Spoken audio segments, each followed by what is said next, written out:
Mukunda jewellers తెలంగాణలో మొట్టమొదటి factory outlet మన కొత్తపేటలో ఫిబ్రవరి 14న గొప్ప శుభారంభం. నమస్తే, వెల్కమ్ టు సుమన్ టీవీ. నేను మీ యామిని. ప్రస్తుతం మనతో ఉన్నారు ప్రముఖ ఆధ్యాత్మికవేత్త, ప్రముఖ జ్యోతిష వాస్తు పండితులు మంతా సూర్యనారాయణ శర్మ గారు ఉన్నారు. వారితో మాట్లాడదాం. నమస్కారం గురుగారు. నమస్కారం అమ్మా, శుభం వ్యాధు. గురుగారు, ఇప్పుడు స్వాతి నక్షత్రంలో జన్మించిన వాళ్ళకండి, వీళ్ళకి అసలు ఈ సంవత్సరం ఏ విధంగా ఉంటుంది తెలియచేయండి. స్వాతి నక్షత్రం అంటే మనకు మళ్ళీ అది దానికి అధిపతి రాహు. తులారాశిలో ఉంటుంది స్వాతి నక్షత్రం మొత్తం అంతాను. బ్యాలెన్స్ స్వాతి అనేది రాహు అధిపతి ఉంటుంది. రాహు అంటే ఒక మాయా ప్లానెట్. ఇది మన నవగ్రహాల్లో రాహుని ఛాయాగ్రహం అంటాం.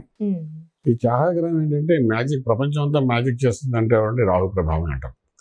ఈ విశ్వంలో ఒక మెకానిజం జరుగుతుంది అంటే, ఒక మెకానికల్ ఇంజనీర్ ఉన్నాడంటే, మెకానిజం అంటే ఏంటంటే ఒక సృష్టించడం, ప్రతి సృష్టి చేయడం, ఒక సృష్టి నుండి ప్రతి సృష్టి చేయడం. ఫర్ ఎగ్జాంపుల్ ఓపెన్ ప్లేస్ ఉంది, ఇక్కడ ఒక ఇల్లు కట్టాడు అంటే వాడు ఏదో మెకానిజం చేస్తాడు.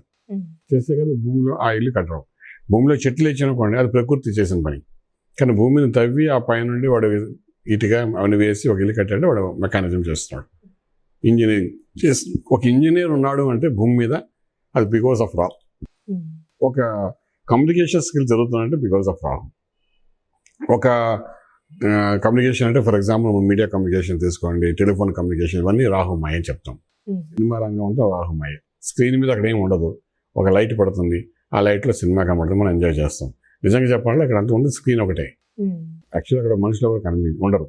సో ఇదంతా ఒక మాయ, మిథ్య అంటారు కదా. ఈ మాయ ఏదైతే ఉందో దీన్ని అన్నిటికీ అధిపతి ఎవడంటే రాహు. అలాగే స్వాతి నక్షత్రాధిపతి కూడా రాహు అన్నమాట. గ్రహాలలో రాహు గ్రహం అంటారు. అంటే స్వాతి నక్షత్రం వాడు బ్యాలెన్స్గా ఉన్న వాళ్ళలో ఒక మాయ ఉంటుంది, ఒక మ్యాజిక్ ఉంటుంది, ఒక చార్మింగ్ ఉంటుంది, ఒక గ్లో ఉంటుంది, ఒక అట్రాక్షన్ ఉంటుంది. అవతలని ఈజీగా మన భాష బొట్టలో వేసే శక్తి కూడా ఉంటుంది. సో ఇవన్నీ రాహు గ్రహంలో పుట్టిన, అంటే స్వాతి నక్షత్రంలో పుట్టిన రాహు ప్రభావితమైన వాళ్ళందరిలో కొంత దీని యొక్క ప్రభావం ఉంటుందన్నమాట. సో స్వాతి నక్షత్రాధిపతి అయిన రాహు అనేది ఏం చేస్తాడంటే మనకు ఈ మ్యాజిక్ అనేది జరగాలి. మ్యాజిక్ అనేది జరగకపోతే, అది కానీ బలహీనం ఉందంటే, నక్షత్రాధిపతి బలహీనంగా అంటే, మొత్తం 12 రాశుల్లో వాడు కానీ రాహు అని వాడు కానీ బలహీనంగా ఉంటే, వీళ్ళ లైఫ్లో ఈ చార్మింగ్ ఇవన్నీ లాగేస్తుంది, మ్యాజిక్ లాగేసి నార్మల్ మనిషిగా తయారు చేసేస్తుంది అన్నమాట. సో స్వాతి నక్షత్రంలో పుట్టిన వాడికి డెఫినెట్గా వాడి యొక్క నక్షత్రాధిపతి అయిన రాహు మంచి పొజిషన్లో ఉండాలి జాతకంలో, లేకపోతే మాత్రం they will be in trouble అన్నమాట. సో ఇప్పుడు ఈ తులారాశిలో ఉన్న స్వాతి నక్షత్రానికి ఏమైందంటే, ఇప్పుడు ఈ సంవత్సరం 2024 మనం తీసుకునే తులారాశికి మనకు పంచమ భావంలో శనీశ్వరుడు, షష్ఠ స్థానంలో రాహు ఉన్నాడు, సప్తమంలో బృహస్పతి ఉన్నాడు. ఈ బృహస్పతి ఏం చేస్తున్నాడు అంటే, ఈ రాశిని చూస్తున్నాడు కాబట్టి, స్వాతి నక్షత్రాన్ని చూస్తున్నాడు కాబట్టి శుభకార్యాలు చేయిస్తాడు, అలాగే ఇల్లు కొనిపిస్తాడు, వాహనం కొనిపిస్తాడు, అలాగే భూమి పూజ చేయిస్తాడు, శంకుస్థాపన చేయిస్తాడు, ఇంటి కోసం అప్పులు తెప్పిస్తాడు. ఇది రకరకాలుగా స్వాతి నక్షత్రం వాళ్ళకి అన్నీ చేస్తాడు వాడు, అందులో ఏం డౌట్ లేదు. అలాగేంటంటే మనకు మ్యారిటల్ లైఫ్లోని ఒకవేళ కానీ ఎవరైనా విడిపోతున్నట్టు వాడిని కలపడానికి ప్రయత్నం చేస్తారు. అలాగే గాంధర్వ వివాహం అట్రాక్షన్ చేస్తాడు, చేసి పెళ్ళి ఏం చేస్తుంటారు. ఒకసారి మనం చూస్తాం, అకస్మాత్తుగా కలుస్తారు, వాళ్ళు ఒక రిలేషన్ డెవలప్ అయిపోతుంది, వాళ్ళు పెళ్లి వరకు వెళ్ళిపోతుంటారు. ఇవన్నీ ఈ సంవత్సరం మే వరకు చేస్తారు. తులారాశిలో ఉంది కాబట్టి, గురుబలం ఉంది కాబట్టి ఇవన్నీ జరుగుతుంటాయి. ఇది పాజిటివ్గా మనం తీసుకోవచ్చు. అలాగే ఇక్కడ 6వ ఇంట్లో రాహు ఉన్నాడు ఈయనకి ఈ సంవత్సరం. తులారాశిలో స్వాతి నక్షత్రానికి ఆరోగ్య స్థానం ఉన్నాడు. పాపగ్రహాలు 3, 6, 11 స్థానం ఉంటే శుభాన్ని సూచిస్తాడు, మంచి చేస్తాడు. నక్షత్రాధిపతి 6వ ఇంట్లో ఉండడం కూడా అది విశేషంగా ఒక బలాన్ని ఇస్తుందన్నమాట. సో దానివల్ల ఏంటంటే ఈ సక్సెస్ రేట్ అనేది స్వాతి నక్షత్రం వాళ్ళకి అది అడిషనల్గా మనం చెప్పచ్చు అన్నమాట. అలాగే పంచంలో శనీశ్వరుడు ఉన్నాడు, వాడు కూడా సొంత ఇంట్లో ఉన్నాడు ఈ సంవత్సరం అంతా అక్కడే ఉంటాడు స్వాతి నక్షత్రం వాడికి. అలా ఉండడం అంటే వాళ్ళకి డెఫినెట్గా పిల్లల ద్వారా ఒక బెనిఫిట్, పిల్లలకు ఒక బెనిఫిట్, వీళ్ళ పిల్లలకి ఇలా తీసుకొచ్చి ఇస్తుంటారు అనమాట. సో పిల్లలకి బెనిఫిట్ అయితే అది ఆనందం కదా తల్లిదండ్రులకి. అలాగే యుక్త వయసులో ఉన్న వాళ్ళకి వాళ్ళ పిల్లలు, కానీ పెద్దవాళ్ళు వాళ్ళ పిల్లలు యుక్త వయసులో అనుకోండి, వాళ్ళకి బెనిఫిట్ వస్తే పెద్దవాళ్ళు 67 సంవత్సరాలు ఉన్న వాళ్ళు కూడా వాళ్ళు ఆనందపడతారు కదా. సో ఈ రకంగా స్వాతి నక్షత్రానికి మొదటి మే లోపల కొన్ని డెసిషన్స్ చాలా పాజిటివ్గా జరుగుతాయి. దాని ప్రభావం సంవత్సరం ఉంటుంది కాబట్టి దాన్ని నెంబర్ వేసుకుంటే జీవితాంతం, అంటే ఈ సంవత్సరం అంతా హ్యాపీగా వాళ్ళు గడిపేయచ్చు, ఏ ప్రాబ్లం లేకుండా. అంటే ఇప్పుడు ఆరోగ్యంగా వీళ్ళకి ఈ నక్షత్రంలో జన్మించిన వాళ్ళకి ఏ విధంగా ఉంటుందండి? ఆరోగ్య స్థానంలో పాపగ్రహమైన రాహు ఉన్నాడండి, కానీ వాడు అనారోగ్యాన్ని అనేది చేయడు.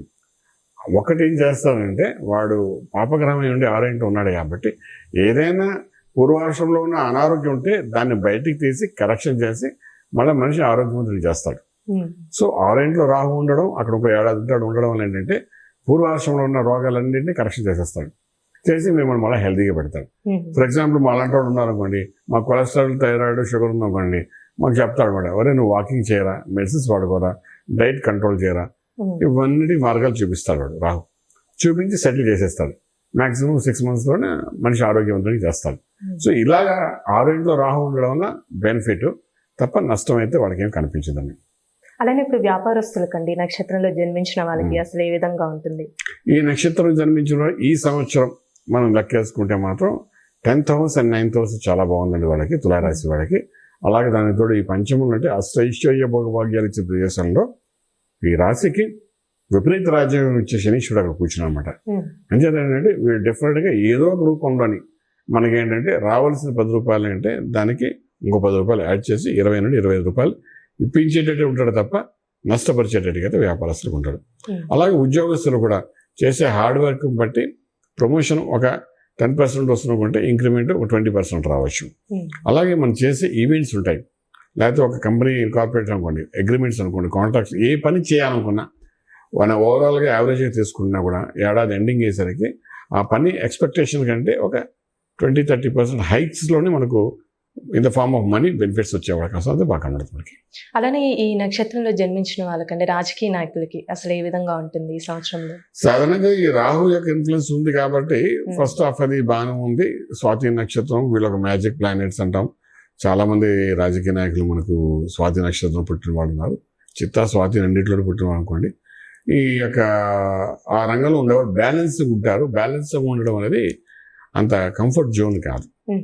న్యాయబద్ధంగా నేను మాట్లాడతాను, ఏ రాజకీయ నాయకుడన్నా న్యాయంగా బతకగలరా చెప్పండి?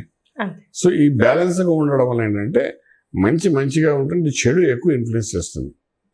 చెడు ఎప్పుడైతే ఎక్కువ ఇన్ఫ్లుయెన్స్ చేస్తుందో మే తర్వాత నుండి పొలిటికల్ సినారియోలో ఉన్న వాళ్ళందరికీ మాత్రం ఒక పిసరు ఇబ్బందికరమైన పరిస్థితి చెప్పచ్చు అన్నమాట.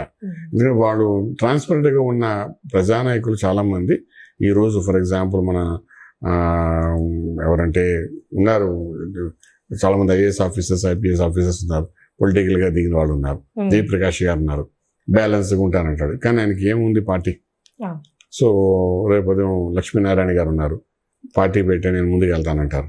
సో ఇది ఎలా వెళ్తుంది అంటే బ్యాలెన్స్గా, ట్రాన్స్పరెంట్గా, నిజాయితీగా, నిబద్ధతతో ఉన్న ఈ పొలిటికల్ సినారీలో ఉన్న వాళ్ళు ఎవరైనప్పుడు కూడా, స్వాతి నక్షత్రం తులారాశి వాళ్ళు ఎవరైనప్పుడు కూడా వాళ్ళు చెప్పుకోవడానికి గుడ్ పర్సన్స్ లాగా వెళ్తాం తప్ప వాళ్ళకి కావాల్సినంత బలం అనేది పెరిగే అవకాశం ఈ సంవత్సరం అయితే నేను చెప్తామండి. అలానే ఈ నక్షత్రం వాళ్ళకండి ఎలాంటి రత్నం ధరిస్తే మంచిది, ఒకవేళ ధరించిన తర్వాత ఎలాంటి ఫలితం అనేది ఉంటుంది? బేసిక్గా నక్షత్రాధిపతి రాహు కాబట్టి రాహుకు సంబంధించిన గోమేధకం పెట్టుకుని చెప్తామండి.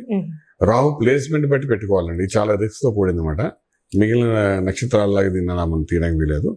అంటే రాహు మంచి పొజిషన్లో ఉన్నాడు అనుకోండి, 3, 6, 11 స్థానాలు ఉంటే మంచి యోగాన్ని ఇస్తాడు ఫ్రమ్ రాశి. సో అలాంటి స్థానాలు ఉండి కూడా మనకు ఒకవేళ బెనిఫిట్ రాకపోతే రాహు మార్గదర్శి వచ్చినప్పుడు మనకు వచ్చే అవకాశం ఉంటుందన్నమాట. సో అటువంటిప్పుడు ఇప్పుడు 6వ స్థానంలో ఈ సంవత్సరం ఉన్నాడు కాబట్టి మంచి బెనిఫిట్ ఇస్తాడు. అన్లెస్ అంటే లగ్నము దశలు బాగోలేకపోతే మనం చెప్పినా కానీ అదర్వైజ్ రాహు ఉన్న ప్లేస్ బట్టి తులారాశి వరకు ఈ సంవత్సరం చాలా బాగుంటుంది. రత్నంకి వచ్చినప్పుడు గోమేధకం పెట్టుకోవాలి. గోమేధకం పెట్టుకునేటప్పుడు గోమేధకం అంటే అమ్మవారు, రాహు అంటే అమ్మవారు అంటాం, దుర్గా అమ్మవారు అంటాం. సో ఇక్కడ అమ్మవారి యొక్క మంత్ర సాధన చేసుకోవడము, గోమేధకం పెట్టుకోవడము. గోమేధకం మినిమం పెట్టుకోవడది కనీసం 6 carats పెట్టాలండి. అది మంగళవారం నాడు ఉదయం 6 నుండి 7 లోపల పెట్టుకోవాల్సి వస్తుంది, లేదా శుక్రవారంగా పెట్టుకోవచ్చు కూడా. ఆ గోమేధకం పెట్టినప్పుడు స్పెసిఫిక్ ఇది ఛాయాగ్రహం అవడం వల్ల ఈ అమ్మవారి యొక్క మంత్ర సాధన కూడా చేసుకోవాలండి. అమ్మవారి చండీ మంత్రం కానీ లేకపోతే దుర్గా మంత్రం కానీ ఏదో చేసుకోవాలి. చేసుకుంటే ఏంటంటే రాహు యొక్క బలం పెరుగుతుంది. రాహు అనే బలం ఏంటంటే ఒక మాయా బలం అండి, ఒక రాక్షస బలం అంటాం మనం. అది వెళ్ళినప్పుడు అవసరం ఉన్నప్పుడు అది అలా ఉపయోగపడుతుంది కూడా. అది ఒక మ్యాజిక్ చేస్తుంది. ఫర్ ఎగ్జాంపుల్ నేను రాహుకి సంబంధించిన గోమేధకం పెట్టినానండి, ఇది 33 క్యారెట్లు అండి. ఇది నేను దర్భముడి ఆకారంలో చేశాను అనమాట. దీన్ని నేను అమ్మవారిగా భావిస్తాను, ఇదంతా అయ్యవారి కింద భావిస్తాను అనమాట. సో ఇద్దరు నా చేతిలో ఉన్నారనుకుంటా అనమాట. ఇది పట్టుకుని మనం చేయి తిప్పుతుంటాం కదా, ఒక మ్యాజిక్ జరుగుతుందండి, కొంచెం అట్రాక్షన్ అవుతారు జనాలు. ఇక్కడ వరకు రావడానికి అవకాశం ఉంటుంది, వస్తే ఇక్కడ నుంచి జాతకం చెప్పడానికి అవకాశం ఉంటుంది. మనకి ఇక్కడ వరకు తీసుకురావడం వరకు ఇది ఉపయోగపడుతుందండి. జాతకం వల్ల చెప్పాలంటే మనం వాక్శుద్ధి మనకున్న విద్యను మనం చెప్తాం, కానీ ఇక్కడికి వస్తే కదా చెప్తాము. ఇక్కడికి వస్తే కదా నాకు ₹1 వస్తుంది. సో ఇక్కడ తీసుకురావాలి కదా మనిషిని. ఆ తీసుకునే కారు ఇది మ్యాజిక్ చేస్తున్నాడు, మోసం చేయదు. మాయ జరుగుతుంది కానీ మోసం జరగదు. సో మనకు కావాల్సింది మాయ. ఈ మాయ ప్రపంచంలో మనం కూడా ఇన్వాల్వ్ అయ్యి ఉండిపోవాలి, మాయలో తిరగాలి. తిరిగితే కానీ మన ధనం రాదు, మనం ఎస్టాబ్లిష్ అవ్వడం. సో గోమేధకం పెట్టుకోవడం ఏంటంటే సూట్ అయిన వాళ్ళకి పెట్టుకుంటే మాత్రం, ఈ స్వాతి నక్షత్రం వాళ్ళకి పెట్టుకుంటే డెఫినెట్గా అదొక పాజిటివ్ ఎనర్జీ. ఇందాక మేము చెప్పుకున్న గ్లో అనుకోండి, సక్సెస్ అనుకోండి, చూడగానే ఒక అట్రాక్షన్ అనుకోండి, ఇలాంటివన్నీ కూడా జరగడానికి అవకాశం ఉంటే ఆ అట్రాక్షన్ ఇవాళ రేపు పబ్లిక్ కావాల్సింది కూడా. సో ఇవన్నీ గోమేధకం వల్ల జరుగుతుంది కాబట్టి ఆ విధంగా పెట్టుకుంటే బాగుంటుంది. చాలా చక్కగా తెలియజేశారు గురుగారు, ధన్యవాదాలండి. శుభం బియాదు. చూసారు కదండి, స్వాతి నక్షత్రంలో జన్మించిన వాళ్ళకి ఎలాంటి రత్నం ధరించాలి, అలానే ఇది ఏ విధంగా ధరించాలి గురువుగారు మనకి తెలియజేశారు కదా. అలానే మీరు గురువుగారిని సంప్రదించాలనుకుంటే స్క్రీన్ మీద కనిపిస్తున్న నెంబర్కి కాల్ చేసి గురువుగారిని సంప్రదించవచ్చు. ఇలాంటి మంచి వీడియోస్తో మళ్ళీ మీ ముందుంటాను. ధన్యవాదాలు.